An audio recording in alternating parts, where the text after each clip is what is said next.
it's time to sit back and relax with your favorite drink and listen.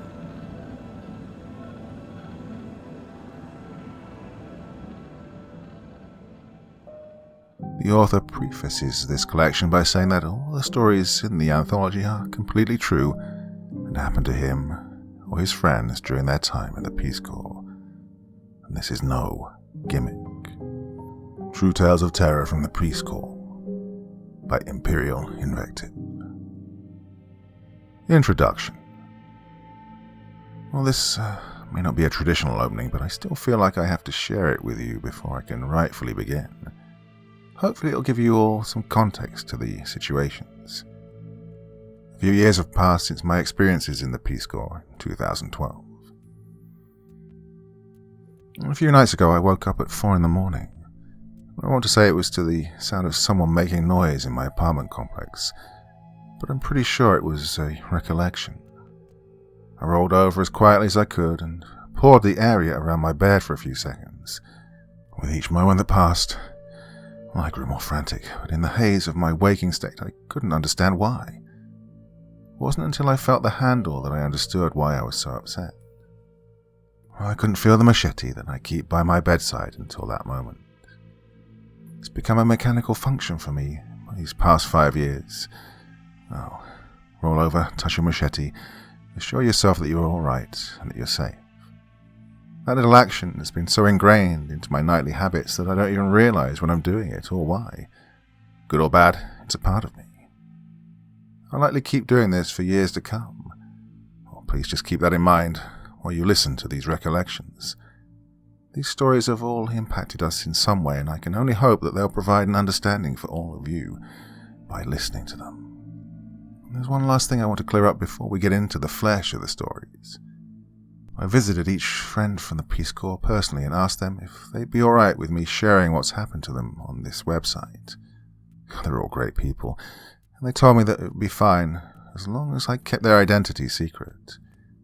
I can say that if the tables were turned, I likely wouldn't be able to do the same thing with such confidence. So just know that these people willingly told me their horrifying experiences to share with you all because they want you to understand what it's like to be in the Peace Corps. And I hope you will. 1. The Eye. Let me start this all with a bit of a disclaimer. This was in no way written to discourage people from enlisting in the Peace Corps. I spent 2.5 years in Nicaragua, and those experiences, while trying at times, are some of the best memories of my life.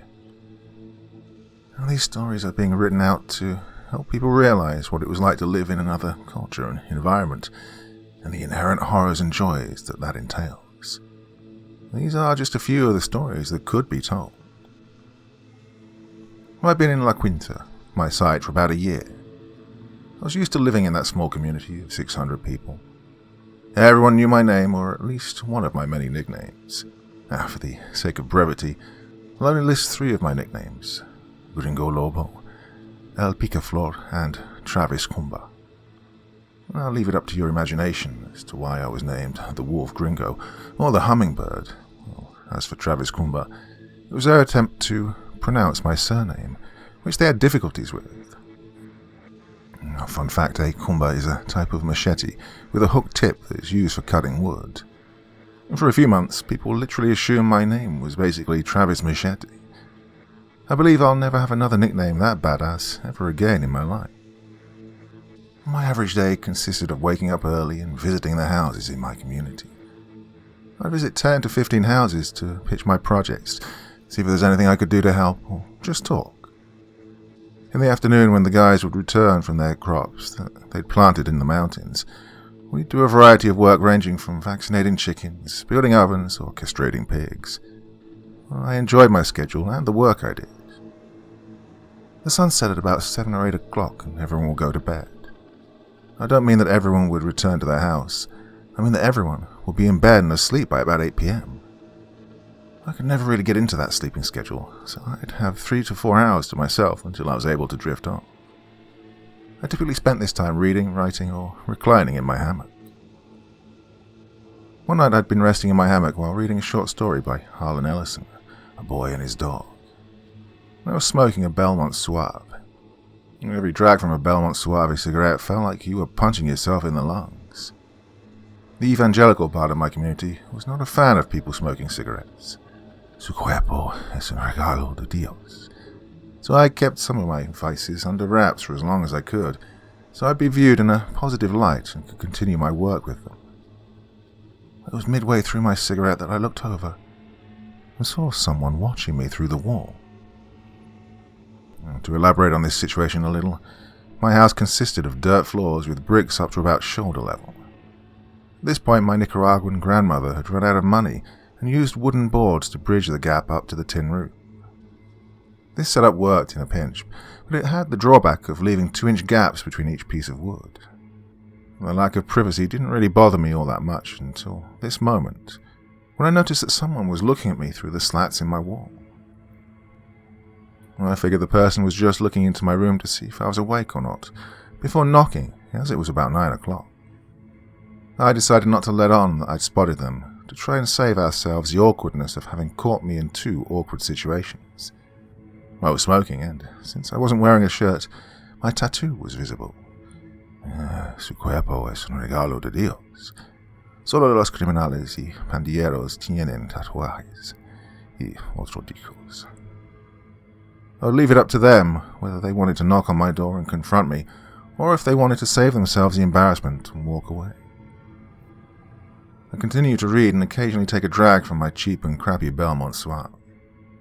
About 15 minutes later, I'd finished a section of the story and my horrible cigarette. I turned in my hammock and snuffed the cigarette out on the dirt floor. While doing that, I took a peep at the gap in my wall. The eye was still regarding me through the crack. At this point, I was more frustrated than anything else.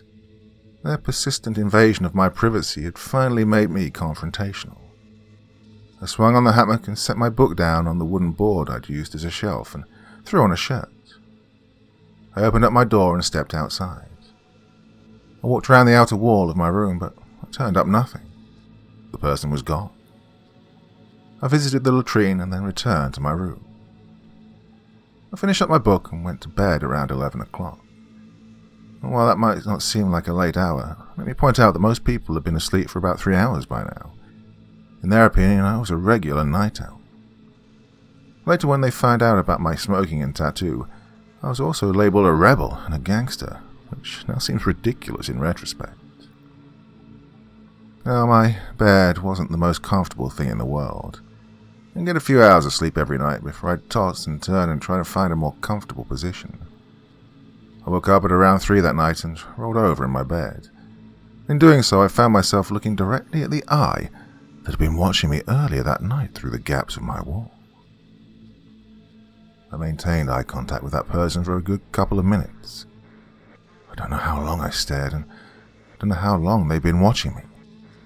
I became painfully aware that the locking mechanism for my door was a small piece of metal that I'd slid into a catch which consisted of 2 intersecting nails. Or in other words, the only way my lock could have been flimsier was if I tied my door shut with dental floss. I was glad I slept with my humber in my bed, the necessity for which will be evident in the 3rd story tonight. Eventually they left, and I went back to sleep. To this day, I have no clue who it was that was watching me through the slats in my wall. To me, that was the most frightening part of the whole experience. It even inspired some of my other stories. Not the invasion of privacy when I was at my most unguarded moment. But this person eyed me in my hammock for at least 15 minutes, and then watched me sleep for an unknown period of time. I lived with these people for another year after that experience. It could have been anyone. I mean, a man I built an oven with, or vaccinated chickens with, or a woman I gossiped with, or taught me how to cook. I have no clue. Yes, I lived in La Quinta for 2 years, with a person who was so focused on me that they once watched me sleep. 2. The Ear. While I was in the Esteli region for my service, one of my friends was working in a small village in Matagalpa. He came into the country at the same time I did, and we both worked in the agricultural group. while my work was more focused on animals and improving methods of caring for and killing said animals. He was working to organize community banks and even managed to build a much-needed bridge in his village. And while I'm alright with divulging my name, I don't feel the same way about giving away his personal information so freely. Well, he did give me permission to write about his experience, so there is that. And for that reason, I'll call him by the nickname he earned in his community. Botas. Boots. Well, not the most awesome nickname ever. Well, Travis Cumbo or Gringo Lobo has that title. It was fairly original. He was awarded that nickname because when we all arrived in Nicaragua, he had a 2-month period of training. And during this time, he visited a bootmaker and had an amazing pair made. The boots were apparently so resplendent that his entire community was angling to try and get them from him before he returned home to the United States. The community wanted his boots so badly that a few of the guys began calling him Boots, and the nickname just stuck. Well, this is a small aside, but I feel it needs to be said. Boots is a great guy, and I'm privileged to call him one of my friends. While he was in Nicaragua, we lived in a small community in Matagalpa. While La Quinta was located along a stretch of road an hour or so away from Esteli, he lived in a more mountainous region. This had its benefits and drawbacks. He wouldn't have to deal with missionary groups, whom, if I may attach another small side note, well, they're some of the worst people I've ever met in my life. Surprise visits from the bosses were a non-existent problem for him. The major drawback he experienced, though, was his transportation. If he wanted to get into Matagalpa, he had to wake up at 4 a.m. and walk to the bus stop to catch a 7 a.m. bus to his closest city. From there, it was a 5-hour trip into Matagalpa. From Matagalpa, it took an additional 5 hours to reach Managua. Managua, by the way, was where the Peace Corps building was located, and the Nicaraguan capital also happened to have the only hospital we were allowed to visit. This, of course, was worrisome, and it would become very problematic for him later. Boots spent a lot of his time in Nicaragua just taking pictures and working in his community. He was always working with his sector. One of his biggest ways of relaxing after a hard day of work was through music. He brought an iPod with him, with a gigantic high-class set of headphones that looked more like earmuffs. He put on his headphones every night and drowned out the sounds of the wildlife and community around him. It was about 6 months into Boots' service that he began to hear the noises. He described it like this. Pick up 2 or 3 rocks or pieces of gravel and begin rubbing them together in your hands. The sound you'd hear from the stones grinding together was almost the exact same sound he began to hear that day. One day he woke up to that sound. At first he assumed it was a sound of construction. He thought that somewhere in his community, someone was building a new house, and that was the source of the omnipresent but almost inaudible sound. Well, Boots ignored the sound for most of the day, assuming that it was just people at work. When he went to lay down that night, and he was still hearing those sounds, he began to have his doubts. No one could possibly be working that long and that late at night. He decided to check it out the next morning, as there wasn't much he could do that night. He popped on his headphones, turned up his music, and went to bed. The next morning, Boots went around his community and asked if there was anyone building anything. No one was doing any construction in his community, so after turning down a number of offers to trade his boots for a chicken or pig, he went back to his house. By now the sound had grown louder, but was only a minor annoyance. We said at this time that it was no louder than the whirring of a computer monitor or the oscillating sounds that come from a fan. Boots assumed that the sound might be his eardrums popping due to the altitude he lived at. Yeah, he lived in a mountainous region, and his community was actually built into the side of a mountain high above sea level. He was tempted to go into Managua and talk with one of the doctors, but he ultimately decided against it. It was a 2-part trip that would take 2 days to get him into the capital. It was a lot of work for something that he was certain would soon pass. The next day was a Sunday, and by now the noise had grown exponentially. He described the volume as being the equivalent of someone rubbing rocks around just inches away from his ear. Now Boots was concerned. Unfortunately, the transportation system didn't work on the weekend. You'd have to wait a day to get into the nearest city. Well, the next day the sound was almost completely gone. He was relieved at first, until he tilted his head and he felt a liquid substance trickling out of his ear. It was straw-coloured and smelt like earwax. He walked down to the bus stop and began the arduous process of getting into Managua. He missed the last bus to Managua, and so had to spend the night in Matagalpa. By the time he made it into Managua, Boots' left ear was inflamed. He went into the Peace Corps office and got a doctor's appointment. The doctor asked if he'd be alright with waiting a day, and he told her right to her face that he wasn't going to wait. Well, she was nonplussed about his insistence, but she had him sit down on an examination table. The doctor pulled out an otoscope and examined the right ear and then his left. When she looked into his left ear, she gasped and said these words exactly. Sangre de Cristo, blood of Christ. Now, this is a common Nicaraguan colloquial exclamation. She then dropped the otoscope, and when he asked her what she'd seen, she told him that when she looked into his ear canal, she saw insect legs. Apparently the insect had crawled into the lining of his headphones one day, enticed by the residual smell of earwax. When he went to bed that night and put on his headphones, the insect was driven out of the headphone lining by the vibrations of the music, and into the safest spot it could find, his ear canal. Well, that night it locked its pinchers into his ear, where it stayed for over 4 days. You may find yourself asking what the bug was doing those 4 days, and wondering about the noise that sounded like rocks being rubbed and ground together. Well, there's a simple answer to both those inquiries. The sound Boots had been hearing was the bug chewing its way through his eardrum and worming its way deeper into his head.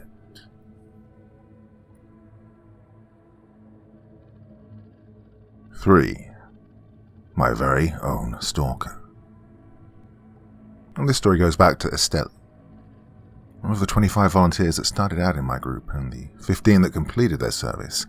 5 of us were based in the Estelle region. Of the 16 departments in Nicaragua, well, there are technically 17, but one region has been subsumed into the others. A large number of volunteers were concentrated in the Estelle region. This is because some regions, like the coast, were extremely difficult to reach in an emergency, and others were hostile. Female Peace Corps volunteers were discouraged from selecting Chinandega to work in due to a cultural climate that was hostile towards females. One of my friends lived in a small community that was midway between Estelle and Jinotega. The community's name was Numanhi. She was about 2 hours away from either city by bus. To get to her bus stop, she had to walk about an hour and a half and across a river, which would overflow in the winter and be impassable for weeks at a time. Due to the events that passed in her community, I'm also going to refer to her by her nickname. Her community called her La Tita. Now, Tita isn't actually a Spanish word, but a suffix, thrown onto words to indicate something that's small or precious in combination with her name. For example, perro means dog, but perrito means a puppy or a little dog. Well, La Tita earned this title of the little one due to her stature and cuteness. Despite this not being a competition, Travis Kumba is still a cooler nickname to have. La Tita came in with my group and she lived about an hour away from me. Even now, when trying to describe her, the only words I can think of are laid back and cute. I must confess that I had a bit of a crush on her during training, and I'm in no way ashamed to admit that. Well, my childish crush evolved into a friendship over time, and I'm glad for that. She has the type of personality that can deal with any situation and face it in a relaxed and unruffled manner. La Tita lived with a family in Numanhi for 2 months before moving out on her own. She used her savings from the $200 stipend we received every month, 4,600 corobas. She used this to rent her own place. Well, this was allowed, but she needed to get approval first and live in the community for 3 months, neither of which she had done. Well, she liked the idea of living by herself, cooking her own meals and being independent. It was about a week after moving to a small house that was about 20 by 20 feet that she began to get nightly visits. The first time it happened was late at night when the rest of her community had gone to bed.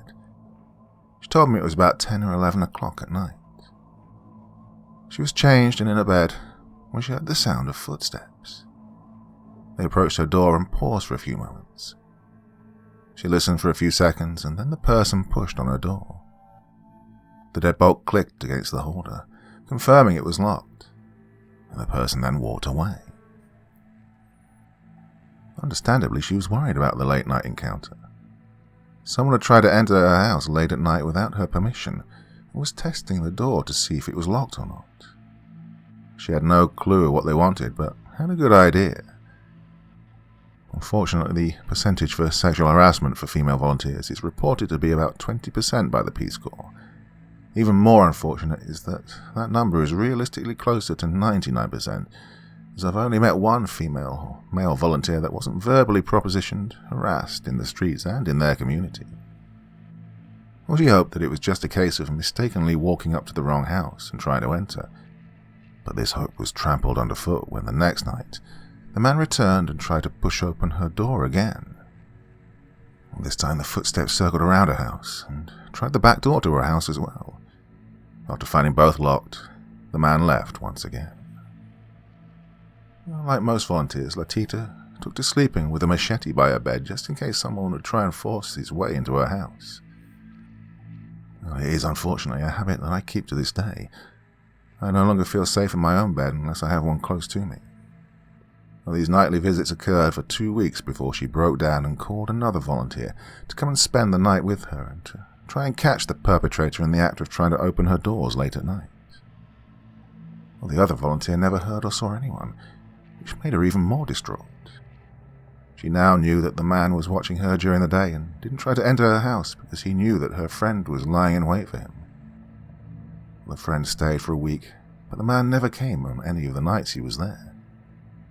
He eventually had to return to his community in Unotega, but he advised her to call the Peace Corps and report these incidents. Looking back, it seemed like a stupid question not to report the activity, but if I had to guess at her reasons, I'd say that they stem from the fact that she had not received permission to move out into a new house and was worried about being kicked out of the Peace Corps. Stoicism seems to be a common trait among volunteers. I think some viewed it like being a tattletale. Well, I viewed it as an insult. If I went to the higher-ups with every problem I faced, I'd be admitting that I couldn't handle myself. I dealt with my community counterparts stealing materials from my oven building project by myself.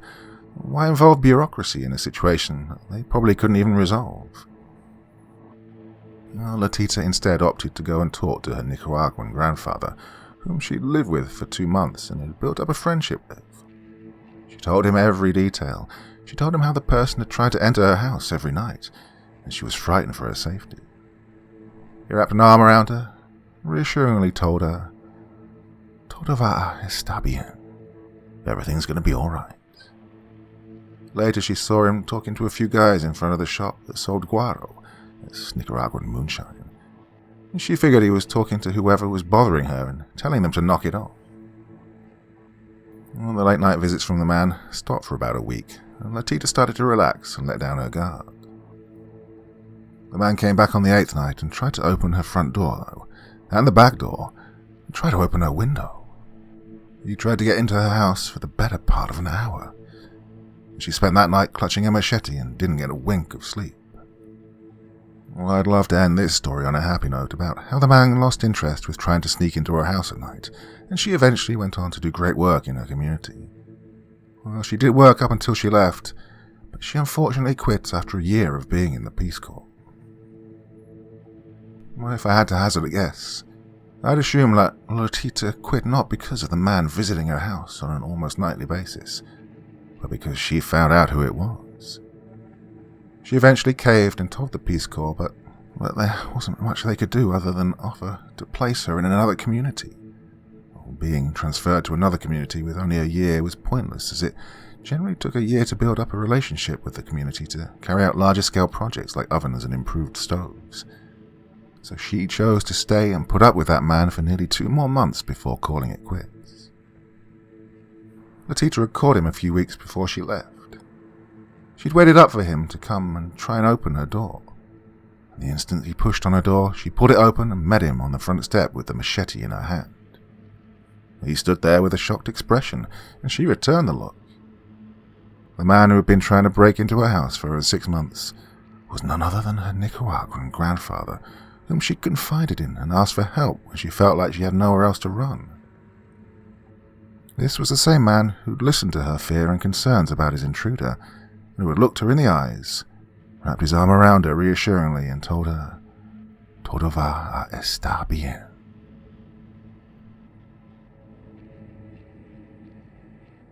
A split instant. I mentioned before that the Chinandega was a rough place for volunteers, and I hope this story conveys that point.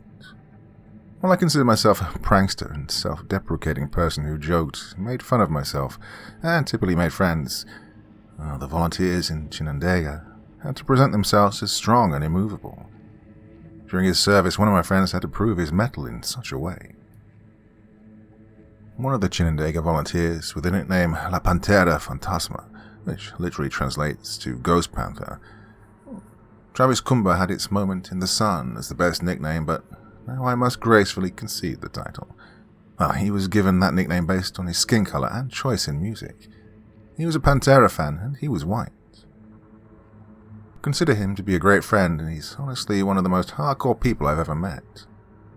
While I was choosing a community with a temperate climate and friendly people, he chose a community that lacked electricity, was judgmental of outsiders, required him to cut his own firewood, prepare his own meals, and deal with anti-American sentiment. His community was very close to another town called Montenegro. Migrant workers came in every year to harvest the sugarcane populating this community. It's worth noting that these workers were typically men who were drunks, addicts, or unstable individuals who couldn't maintain their own land and had been forced out of their own community. Well, suffice it to say, Montenegro was not the safest place. People were robbed, raped, and a few times they found a headless man in the sugarcane fields. Panther tried his best to avoid the community, but the dirt road to his village cut through the town, so he'd have to catch the bus or risk having to walk through Montenegro. He managed to catch the bus most of the time, but eventually his luck ran out at the worst possible time, as luck tends to do. Panther had been in Chinandega with his girlfriend, who was also a Peace Corps volunteer, and they were going to return to his community so they could work on a joint project. They missed the last bus by a few minutes, which meant they had two options: return to Chinandega and call off their improved stove project, or go through Montenegro. Well, they chose the latter. They caught a ride to the road leading to Montenegro and began walking. It was early in the afternoon, and if they walked at a steady pace, they were bound to make it to his community before the sunset. They hiked down the dirt road in the sweltering heat. After about an hour of walking, they managed to flag down a passing car and hitch a ride. As I mentioned before, this is a fairly common practice and doesn't typically result in many problems. Panther struck up a conversation as they drove along the dirt road.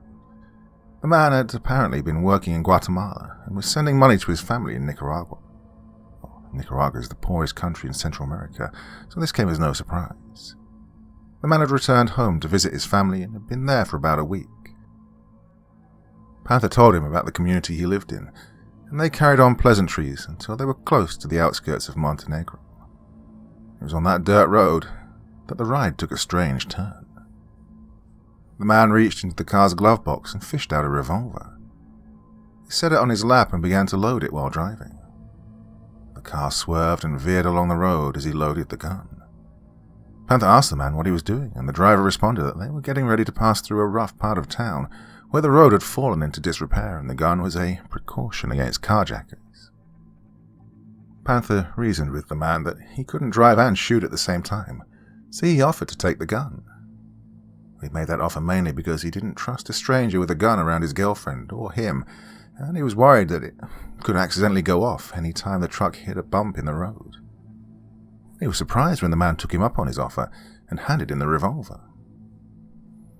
They reached a section in the road that had been worn away by rain, and the car had to slow down to weave between large rocks that might damage the undercarriage at a faster speed.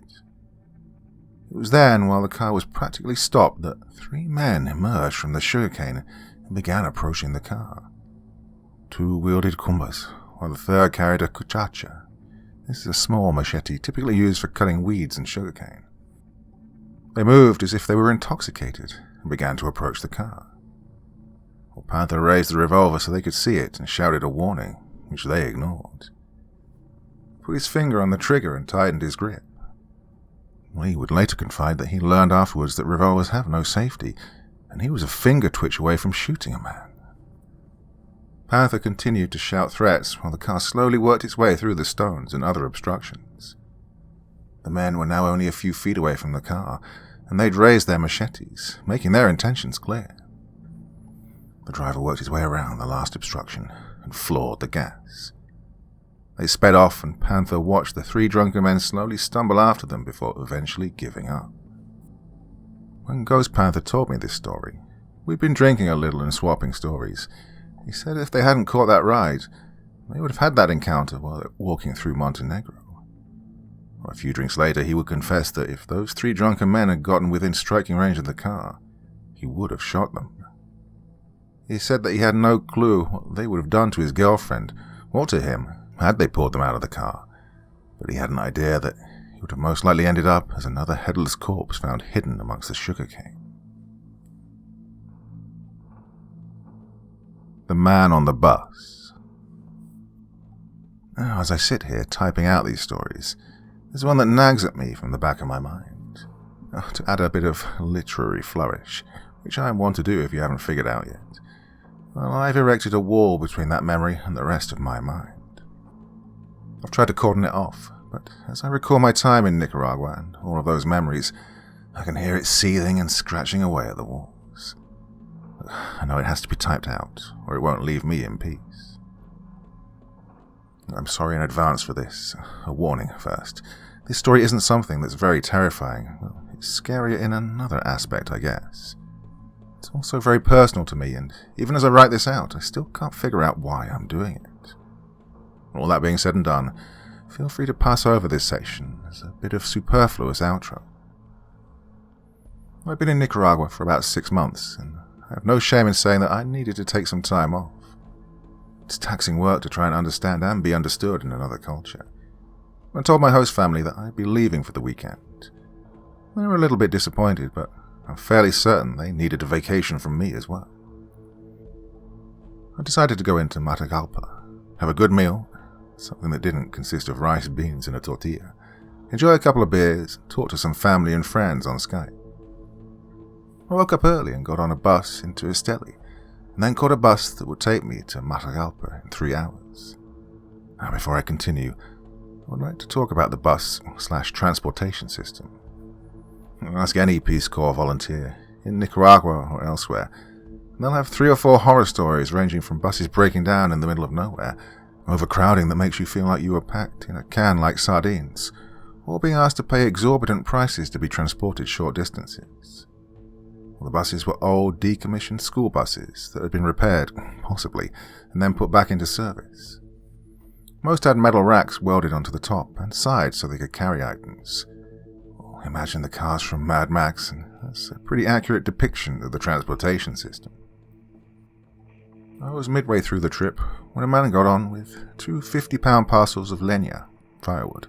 He was transporting them to sell in a nearby community for an inflated price. The cobrador, the ticket taker, money collector, tossed it on the roof, and it sounded like the roof would cave in under the sudden weight. He hopped on the bus, and we continued towards Matagalpa. About 15 minutes later, he got off the bus, but either the driver had forgotten to offload the firewood or had decided to abscond with the $3 worth of wood. $3 is 60 to 65 cordobas. That bought you about 100 pounds of wood. The man realized what was happening as the bus began to drive off. Well, he shouted, but the words didn't get through to the driver due to the ranchero music he was blasting on the radio. The man decided that if he couldn't get the bus to stop, he would just have to get his items himself. He ran up behind the bus and grabbed the metal rack and climbed up onto the roof of the moving bus. The driver was unaware of all this and continued driving. The man managed to toss one bundle of wood when people began to realize that someone was on the roof. Well, the bus was going about 40 or 50 miles per hour, and I recognized the danger of the situation. I assumed falling off a bus going that fast would probably not end well, but the driver had to stop or something terrible would happen. I waded through the other passengers, who'd already begun to talk excitedly, and reached the driver. The man on the roof had reached the bundles of wood at this point. I shouted over the radio, "Suave," which literally means smooth, but in Nicaragua it can also be used to convey stop. I told him to brake because there was a man on the roof, and I wish that I'd never done that. The driver slammed the brakes and the bus grinded to a halt. Well, the man at this point had managed to toss both parcels off onto the side of the road and was preparing to dismount from the back when the bus made its sudden stop.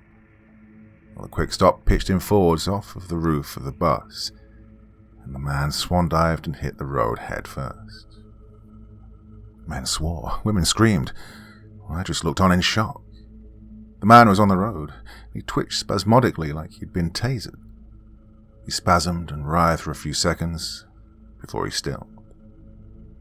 The driver, Cobrador, and a few guys, and me hopped off the bus to check to see if he was all right. My major concern was that they might try to move him and paralyze him after his evident spinal injury. We reached him, and it became clear that my worry about damaging his spinal cord was unneeded. He was already dead. I don't want to get into too much detail. I'll only say that it wasn't like anything I'd seen on TV or in the movies. He was just there, sprawled out on the street. Little to no blood. He was just dead. We waited for the ambulance to come. They collected a statement before picking up the man and tossing him into the ambulance. I don't mean that as a literary flourish. One grabbed him by the legs and the other by the arms, and they swung him and tossed him into the back of the ambulance like he was a sack of potatoes. Well, that cemented it for me. The man was dead, and it was my fault. I know how ridiculous that sounds. I've told myself how absurd it was many times. I know that I shouldn't think that way. I know I shouldn't blame myself. That doesn't change the thought, though. I made the driver stop. The sudden stop made the man fall, and the fall killed the man. Ergo, I killed the man by shouting for the bus to stop. I tried convincing myself otherwise, but I can't. It's a thought that I bury, but it keeps unearthing itself. No matter how much I try to distract myself and bury it under mountains of other thoughts, it refuses to be forgotten. I think maybe that's why I'm typing all of this. I told a few friends, but I never really got this in depth. Never told them that last part. God, I've been trying to hide that thought for years now, but it resurfaces from time to time. I'm done burying that memory. It's time to make it known and maybe find some form of catharsis in its revelation. That's what I'm hoping, at least. Well, this was hard for me. Harder than I hope any of you will ever know. I think the hardest part of it will be when I actually upload it. I know that someone's going to read it.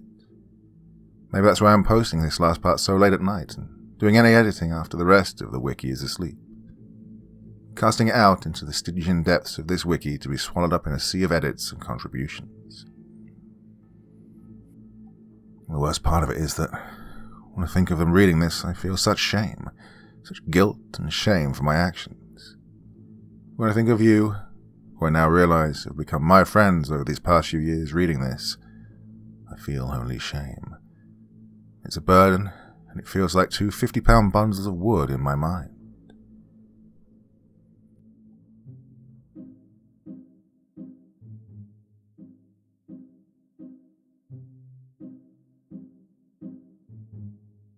Well, that was definitely something a lot different from what I would usually read for you, but very intriguing set of stories nonetheless. Thank you there to Travis Coleman, Imperial Invective as he's known, on the Creepypasta fandom wiki.